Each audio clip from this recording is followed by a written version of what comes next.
साथियों, कैसे हैं आप सभी। आपके सामने जो पेपर दिख रहा है ये पेपर यूपी टेट 2021 का पेपर टू सोशल साइंस का पेपर है। साथियों देख सकते हैं, सामाजिक अध्ययन भाग दूसरा, यानी भाग दूसरा है। भाग दूसरा इसलिए क्योंकि भाग फर्स्ट मैथ साइंस का होता है, भाग सेकंड सोशल साइंस का होता है। तो साथियों ये पेपर टू है, 2021 का है, प्रीवियस ईयर है।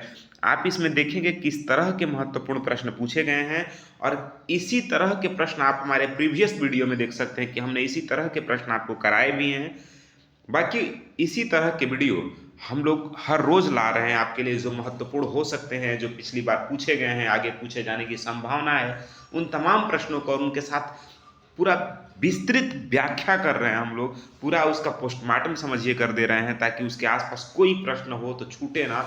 उन तमाम प्रश्नों को लेकर के हम आपके सामने उपस्थित हुए हैं। तो नमस्कार, मेरा नाम है विवेक पांडे और आप देख रहे हैं टुडे एग्जाम स्टडी का यूट्यूब प्लेटफॉर्म। साथियों देखिए किस प्रकार के प्रश्न पूछा गया है इसमें। पहले तो हम यहाँ प्रश्न देखते हैं, फिर अपने प्रश्न पे चलते हैं, वहाँ वीडियो शुरू करते हैं और फिर हम लोग डिटेल में उसको समझेंगे। देखिए पहले प्रश्न है 91, ये कह रहा है कि दीन इलाही की स्थापना किसने की थी। इससे पहले के वीडियो में हमने आपको पढ़ाया था कि आईने अकबरी किस अध्याय का है, किस भाग का है। उसी से रिलेटेड ये भी प्रश्न है कि दीन इलाही की स्थापना किसने की। साथियों आप सभी जानते होंगे कि अकबर ने, किसने, अकबर ने दीन इलाही की स्थापना की, ठीक है ना। तो इस तरह के प्रश्न पूछे जा रहे हैं। वैन किसके शासनकाल में भारत आया था। हम लोग पढ़ चुके हैं कि वैन जो था साथियों हर्षवर्धन के शासनकाल में भारत आया था। तो वैन आया तो भारत में क्या किया, किसके शासनकाल में आया, कब आया, इस तरह के तमाम डिटेल में हम लोग इन प्रश्नों को करने वाले हैं।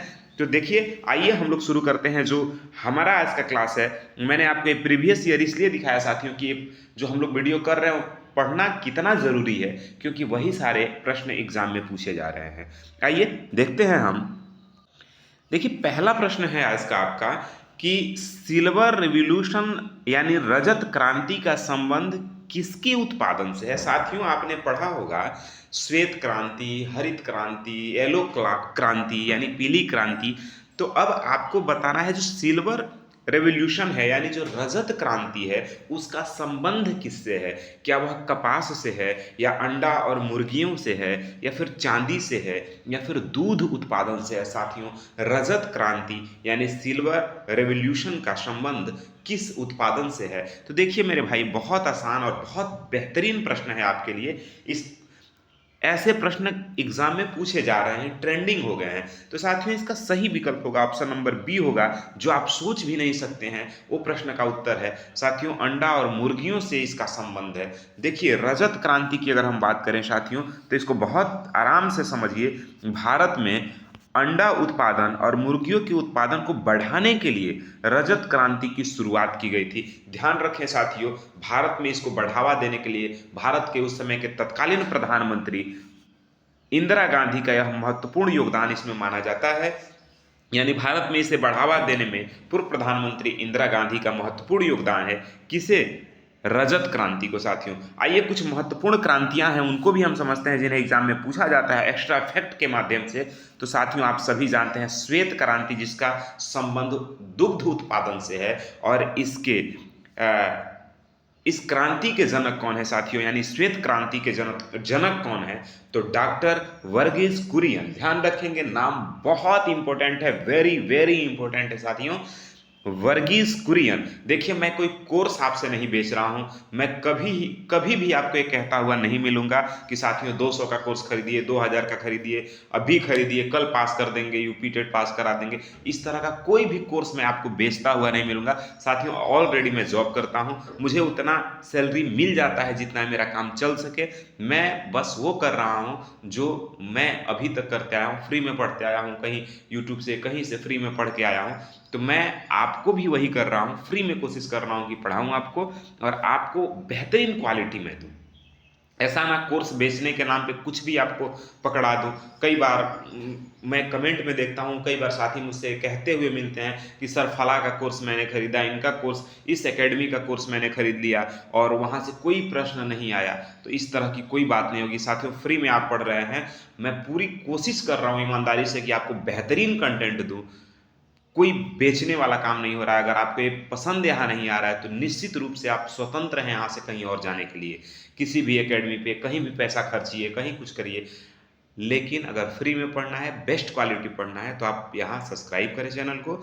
देखिए, श्वेत क्रांति का संबंध वर्गीज कुरियन है। वर्गीज कुरियन श्वेत क्रांति के जनक माने जाते हैं। श्वेत क्रांति का संबंध साथियों दुग्ध उत्पादन से है। किससे है? दुग्ध उत्पादन से है। वहीं अगर हम बात करें पीली क्रांति का संबंध किससे है साथियों, तो पीली क्रांति का संबंध तिलहन से है।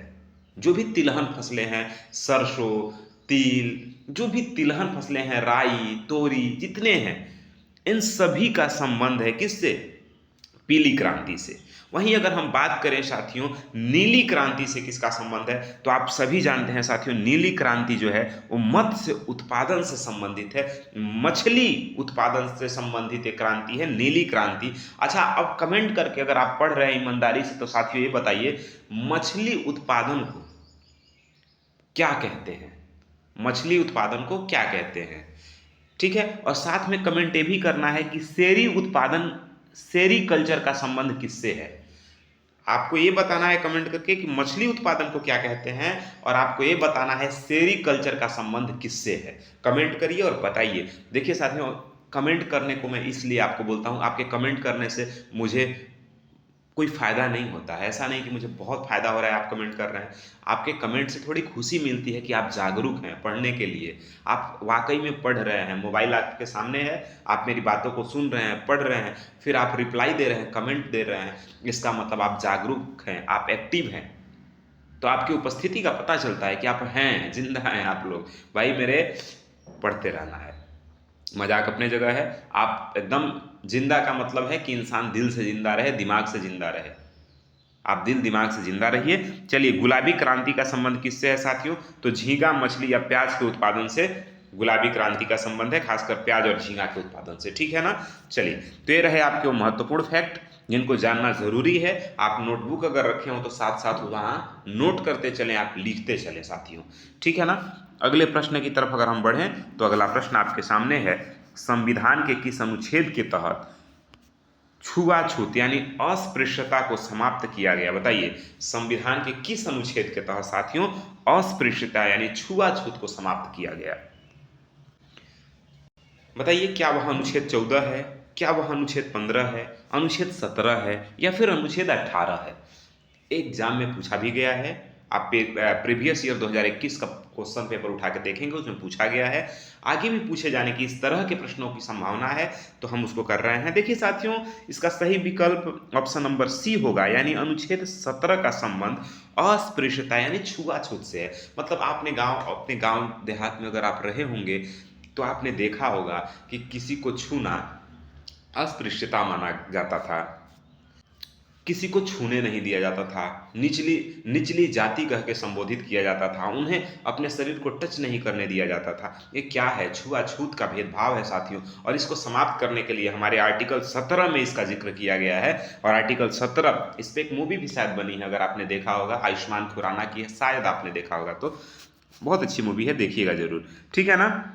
तो भारतीय संविधान का अनुच्छेद 17 अस्पृश्यता के अंत की घोषणा करता है, और इसके अनुसार किसी भी रूप में छुआछूत का आचरण निषिद्ध है, ऐसा कानूनन अपराध भी है साथियों। इस तरह का कृत्य अगर कोई करता है, छुआछूत भेदभाव करता है, तो वह कानूनन अपराध है। ध्यान रखेंगे अनुच्छेद।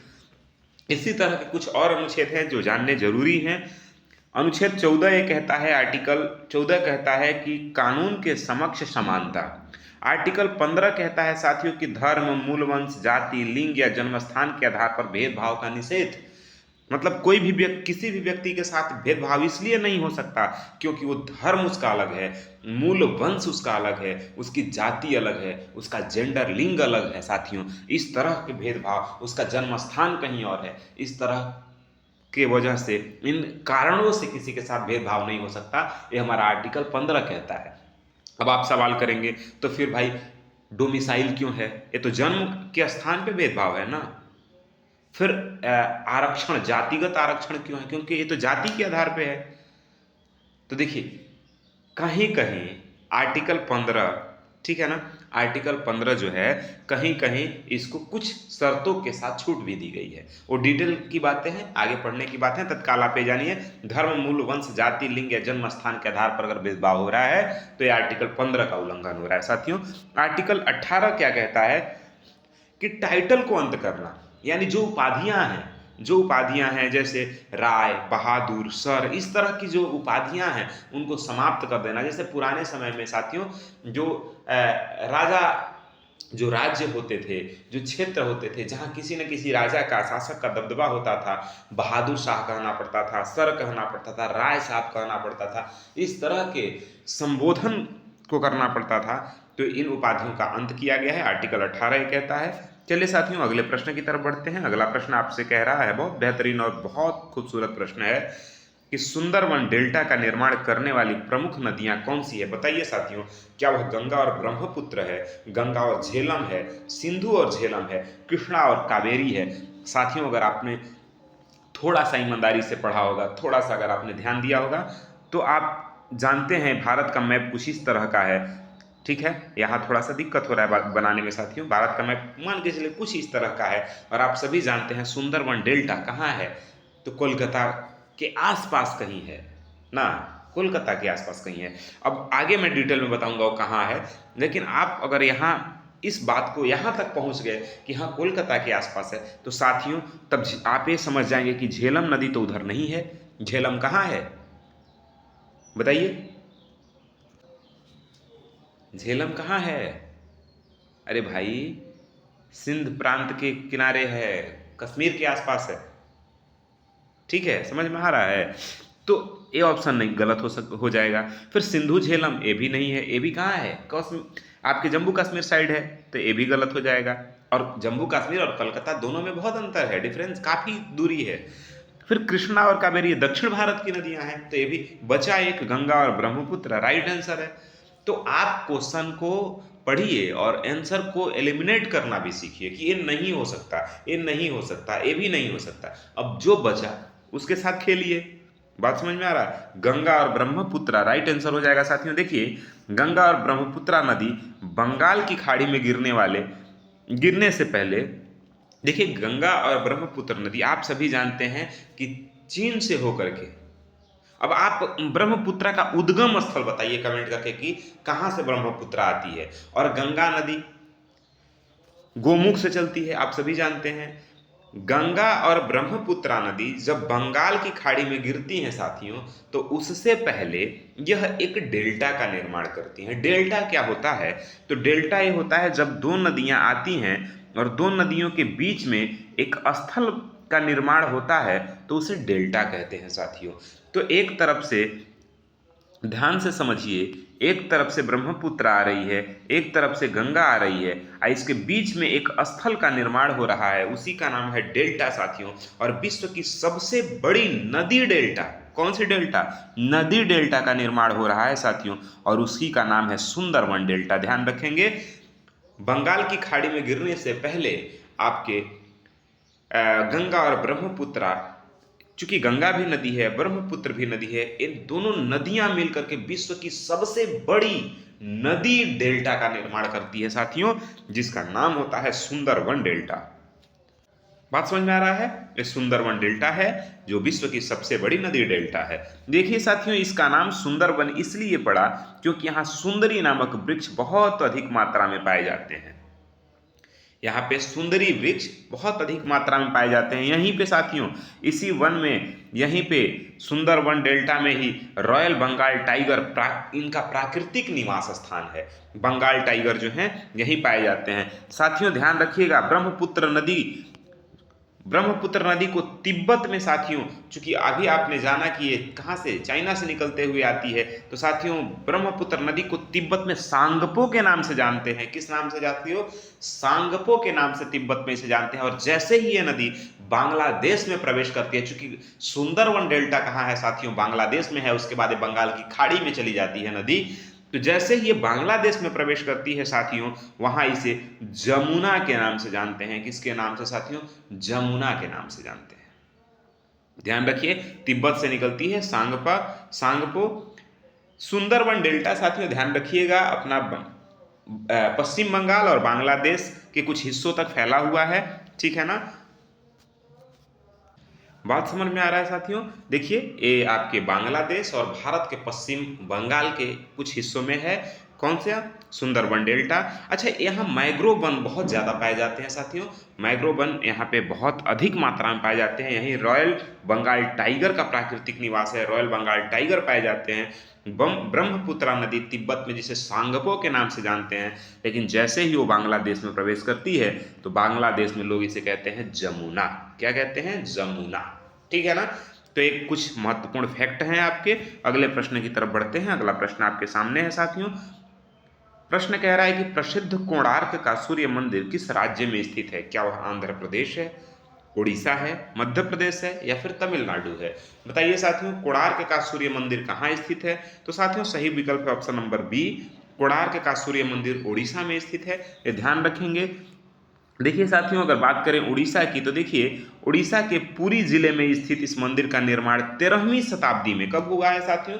13वीं शताब्दी में गंग वंश के राजा नरसिंह देव प्रथम ने करवाया था। साथियों कई बार एग्जाम में पूछा गया प्रश्न है ये कि आपके कोणार्क के सूर्य मंदिर का निर्माण किस वंश के शासक ने करवाया? तो गंग वंश के शासक ने। किस राजा ने करवाया साथियों? तो नरसिंह देव प्रथम ने। यह मंदिर सूर्य देव के विशाल रथ के आकार में बना हुआ है। सूर्य देव के का जो रथ है उसी आकार का यह मंदिर है। कुछ महत्वपूर्ण फैक्ट भी इससे रिलेटेड जान लीजिए। इसे ब्लैक पैगोडा के नाम से भी जाना जाता है। इसे ब्लैक पैंगोडा भी कहा जाता है साथियों, और यह यूनेस्को की विश्व धरोहर की सूची में भी शामिल है साथियों। यह यूनेस्को की विश्व धरोहर की सूची में शामिल है, तो ये भी ध्यान रखेंगे, यह यूनेस्को की सूची में शामिल है। अच्छा, एक चीज और बहुत महत्वपूर्ण है, जो भारतीय रुपए है, 10 के नोट हैं साथियों, 10 के नोट के पीछे इस मंदिर का चक्र का चित्र भी है। सवाल पूछा जाए कि कोणार्क के सूर्य देव के मंदिर के चक्र का चित्र भारत के किस नोट पे है? तो साथियों 10 रुपए के नोट पे है। ध्यान रखेंगे किस नोट पे? 10 रुपए के। अगले प्रश्न की तरफ बढ़ते हैं। अगला प्रश्न है, बहुत बेहतरीन प्रश्न है आपके सामने। बताइए लोकसभा के प्रथम अध्यक्ष कौन थे? आपको बताना है साथियों कि लोकसभा के प्रथम अध्यक्ष कौन थे। क्या वह एम अनंत शयनम आयंगर थे, गणेश वासुदेव मावलंकर थे, सरदार हुकुम सिंह थे, नीलम संजीव रेड्डी थे? बताइए। देखिए साथियों, इसका सही विकल्प हो जाएगा option number B, Ganesh Vasudev Mavalankar, GB Mavalankar के नाम से जिन्हें आप जानते हैं। राइट आंसर है, वह लोकसभा के प्रथम अध्यक्ष थे साथियों। ध्यान रखेंगे उनका कार्यकाल जो था 1952 से लेकर के 1956 तक रहा। उन्हें लोकसभा का जनक भी कहा जाता है। सवाल पूछा जाए कि लोकसभा का जनक किसे कहा जाता है, तो गणेश वासुदेव मावलंकर को लोकसभा का जनक कहते हैं साथियों, ये ध्यान रखेंगे। आइए इससे रिलेटेड कुछ एक्स्ट्रा फैक्ट हम समझते हैं। देखिए साथियों, भारत प्रथम महिला लोकसभा अध्यक्ष है मीरा कुमार। ध्यान रखिएगा, प्रथम महिला लोकसभा अध्यक्ष कौन है? मीरा कुमारी।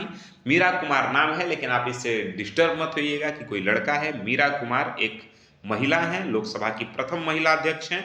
प्रथम उपाध्यक्ष एम अनंत शयनम आयंगर थे, और वर्तमान अध्यक्ष ओम बिरला जी हैं, आप सभी जानते हैं। और भारत के प्रथम लोकसभा के अध्यक्ष जीवी मावलंकर जी हैं, आप सब जानते हैं। ठीक है, अगले प्रश्न की तरफ बढ़ते हैं साथियों। बहुत बेहतरीन प्रश्न है, और आप बताएंगे कावेरी जल विवाद किन दो राज्यों के बीच मुख्य रूप से है? कावेरी जो जल विवाद है, आपने सुना होगा दक्षिण भारत का कावेरी नदी जल विवाद। अब आपको ये बताना है कि कावेरी जल विवाद किन दो राज्यों के बीच मुख्य रूप से है? क्या वह आंध्र प्रदेश और तमिलनाडु है, कर्नाटक और तमिलनाडु है, केरल और कर्नाटक है, या फिर महाराष्ट्र और गोवा है? देखिए साथियों, इसका सही विकल्प ऑप्शन नंबर बी हो जाएगा, कर्नाटक और तमिलनाडु, इन दो राज्यों के बीच कावेरी जल विवाद है। साथियों ध्यान रखिएगा, कावेरी नदी के जल बंटवारे को लेकर के कर्नाटक और तमिलनाडु के बीच बहुत पुराना विवाद चला आ रहा है। इसमें केरल और पुडुचेरी भी शामिल है। ध्यान रखेंगे, इसमें केरल और पुडुचेरी भी शामिल है, लेकिन मुख्य विवाद इन्हीं दोनों राज्यों के बीच है। किसके? कर्नाटक और तमिलनाडु के। इससे रिलेटेड कुछ महत्वपूर्ण बातें आप जान लीजिए साथियों कावेरी नदी को हम दक्षिण गंगा कहते हैं, कावेरी नदी को हम दक्षिण की गंगा भी कहते हैं, ध्यान रखिएगा। दक्षिण की गंगा किस नदी को कहते हैं? तो कावेरी नदी को कहते हैं। इसका उद्गम कर्नाटक के ब्रह्मगिरी पहाड़ियों से है साथियों। इसका उद्गम स्थल कहाँ से है? कर्नाटक के ब्रह्मगिरी पहाड़ियों से है। अगले प्रश्न की तरफ बढ़ते हैं। अगला प्रश्न आपके सामने है कि ह्वेनसांग किसके शासनकाल में भारत आया था? बताइए। यह प्रश्न आपका पूछा गया प्रश्न है, प्रीवियस ईयर में पूछा है, आपने देखा भी है कि ह्वेनसांग, नहीं, वहाँ शायद फाहियान के बारे में पूछा था। ठीक है, यहाँ ह्वेनसांग किसके शासनकाल में भारत आया था?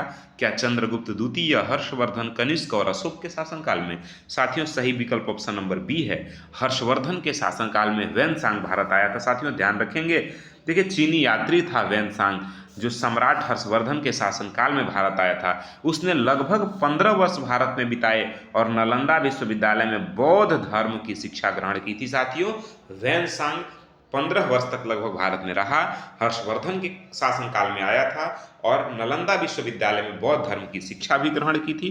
कुछ एक्स्ट्रा महत्वपूर्ण फैक्ट इससे रिलेटेड जान लीजिए। ह्वेनसांग का एक प्रसिद्ध पुस्तक है, नाम है सी यू की, चाइना नाम है का, क्या नाम है? सी यू की, सी यू की, इसका ह्वेनसांग का एक पुस्तक है।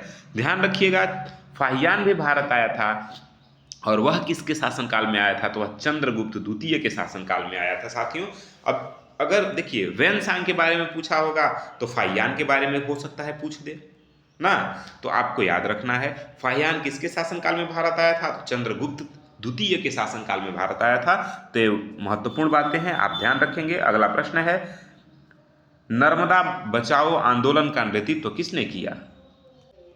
बताइए, बहुत महत्वपूर्ण प्रश्न है। नर्मदा बचाओ आंदोलन का नेतृत्व किसने किया था? साथियों क्या सुंदरलाल बहुगुणा थे, मेधा पाटकर थी, बाबा आप्टे थे, राजेंद्र सिंह थे? देखिए साथियों सही विकल्प ऑप्शन नंबर बी है, मेधा पाटकर। इन्होंने ही नर्मदा बचाओ आंदोलन का नेतृत्व किया था। साथियों ध्यान रखेंगे, मेधा पाटकर ने नर्मदा नदी पर बनने वाले सरदार सरोवर बांध के कारण विस्थापित होने वाले लोगों और पर्यावरण के रक्षा के लिए इस आंदोलन का नेतृत्व किया था। साथियों किस बांध के बनने के कारण वहां से लोग विस्थापित, मतलब वहां से कहीं और जा रहे थे और फिर पर्यावरण का नुकसान भी हो रहा था, तो वह बांध था साथियों सरदार सरोवर बांध। कौन सा बांध था? सरदार सरोवर बांध। किस नदी पे बन रहा था? नर्मदा नदी पे, ठीक है ना। और किसने विरोध किया? मेधा पाटकर ने इसका। बात समझ में आ रहा है? देखिए साथियों ध्यान रखिएगा, अगर बात करें सुंदरलाल बहुगुणा का, तो इनका संबंध है चिपको आंदोलन से। पेड़ों को बचाने के लिए इन्होंने चिपको आंदोलन से संबंधित इनका संबंध है। अगर वहीं हम राजेंद्र सिंह की बात करें साथियों, तो इन्हें भारत का वाटरमैन कहा जाता है, वाटरमैन ऑफ इंडिया, यानी भारत का जल पुरुष कहा जाता है। साथियों जल बचाने में, जल सुरक्षित में, जल अभियान में इन्होंने सक्रिय भूमिका निभाई है। Rajendra Singh Waterman of India के नाम से इन्हें जाना जाता है। साथियों जल पुरुष कहा जाता है इन्हें, राजेंद्र सिंह जी को। अगले प्रश्न की तरफ बढ़ते हैं। अगला प्रश्न है, विश्व का सबसे ऊंचा पठार कौन सा है? दक्कन का पठार, पामीर का पठार जिन्हें तिब्बत का पठार हम कहते हैं, कोलंबिया का पठार, मेसेटा का पठार? तो साथियों सही विकल्प ऑप्शन नंबर बी है, यानी पामीर का पठार जिसे आप तिब्बत के पठार के नाम से जानते हैं, वह विश्व का सबसे ऊंचा पठार है। साथियों ध्यान रखेंगे, मध्य एशिया में स्थित पामीर के पठार को उसकी बहुत अधिक ऊंचाई के कारण विश्व की छत भी कहते हैं हम। विश्व की छत किसे कहा जाता है? तो पामीर के पठार को हम विश्व की छत कहते हैं। यह तिब्बत के पठार का एक हिस्सा भी है, इसलिए इसे हम तिब्बत का पठार भी कहते हैं। साथियों ध्यान रखेंगे, तिब्बत का पठार क्षेत्रफल की दृष्टि से विश्व का सबसे बड़ा पठार है और दक्कन का पठार भारत का सबसे बड़ा पठार है। भारत का सबसे बड़ा पठार कौन सा है? तो दक्कन का पठार। विश्व का सबसे बड़ा पठार कौन सा है? तो तिब्बत का पठार। ये बात आपको ध्यान रखना है साथियों। अगले प्रश्न की तरफ अगर हम बढ़े तो अगला प्रश्न आपके सामने है। प्रश्न कह रहा है कि बुलंद दरवाजा का निर्माण अकबर ने किस विजय की स्मृति में करवाया था? बताइए। बुलंद दरवाजा का निर्माण अकबर ने किस विजय की स्मृति यानी याद में करवाया था साथियों? क्या वह बंगाल विजय था, गुजरात विजय था, मेवाड़ विजय था, दक्षिण विजय था? तो साथियों ध्यान रखिएगा, गुजरात विजय के बाद बुलंद दरवाजा का निर्माण अकबर ने करवाया था। ध्यान रखेंगे, बुलंद दरवाजा का निर्माण किसने करवाया था? तो साथियों अकबर ने करवाया था। किस विजय की याद में करवाया था? तो गुजरात विजय की याद में उन्होंने करवाया था। अब आपको ये बताना है कि जो गेटवे ऑफ इंडिया है वह किसके स्वागत में बनवाया गया था साथियों? आपको कमेंट करके जरूर बताना है। यदि आप सही में ईमानदारी से तैयारी कर रहे हैं, अपने लक्ष्य के प्रति आप ईमानदार हैं, जवाबदेह हैं, तो आप कमेंट करके जरूर बताइएगा कि गेटवे ऑफ इंडिया किसके किसके स्वागत में बनवाया गया था साथियों। ठीक है ना? देखिए अब इससे रिलेटेड कुछ महत्वपूर्ण बात जान लेते हैं। अकबर ने 1572 से 73 में गुजरात पर अपनी जीत का जश्न मनाने के लिए फतेहपुर सीकरी में साथियों, कहाँ पे? फतेहपुर सीकरी में बुलंद दरवाजा बनवाया था। यह दुनिया का सबसे ऊंचा प्रवेश द्वार माना जाता है साथियों। कब बना था? तो 1572 और 73 के बीच जब अकबर ने गुजरात पर फतेह किया तो उस जीत की जश्न में फतेहपुर सीकरी में बुलंद दरवाजा, जो कि दुनिया का सबसे ऊंचा दरवाजा है, प्रवेश द्वार है, उसको बनवाया था साथियों। कुछ साथ में महत्वपूर्ण बातें भी ध्यान रखेंगे कि यह दरवाजा लाल बलुआ पत्थर से बना है। सवाल पूछा जाए बुलंद दरवाजे में किस पत्थर का निर्माण हुआ है साथियों? तो लाल बलुआ पत्थर का निर्माण हुआ है। फतेहपुर सीकरी को अकबर ने अपनी राजधानी भी बनाया था, यह भी फैक्ट आपको ध्यान रखना है। ठीक है ना? देखिए इस तरह से आप ईमानदारी से पढ़ते रहिए। आज के कुछ महत्वपूर्ण प्रश्न हैं, आपको ये प्रश्न कैसे लगे, वीडियो कैसा लगा, मेरा प्रयास कैसा लगा, आपको कमेंट करके ज़रूर बताइएगा। और आप अपनी उपस्थिति दर्ज करिए यहाँ पे। बाकी चैनल पे नए हैं तो सब्सक्राइब कर लीजिए। इसी तरह के वीडियो आपको एसएसटी, संस्कृत और हिंदी, यूपी टेट के लिए और साइंस के लिए मिलते रहेंगे आपको हमारे तरफ से। देखिए साथियों क्या है कि थोड़ा सा हमें कम समय मिलता है। अब स्कूल से आना, जैसे अभी मान लीजिए कि आपके इंटर का बोर्ड का एग्ज़ाम था, फिर रिजल्ट आया, फिर उसके बाद नया सत्र चालू हुआ है, तो बच्चों को थोड़ा ध्यान देना, फिर आपको आके आपको भी ध्यान देना। हम लोग मिल के पढ़ते हैं। ये कभी मत सोचिए कि हम टीचर हैं और आपको पढ़ाते हैं, बिल्कुल नहीं। हम आपके भाई हैं, आपके साथ मिल करके आपको पढ़ाते हैं। हम और आप दोनों लोग पढ़ते हैं। बाकी जो भी हो कमेंट करके ज़रूर बताइए। मिलते हैं अगले क्लास में साथियों, तब तक के लिए जय हिंद।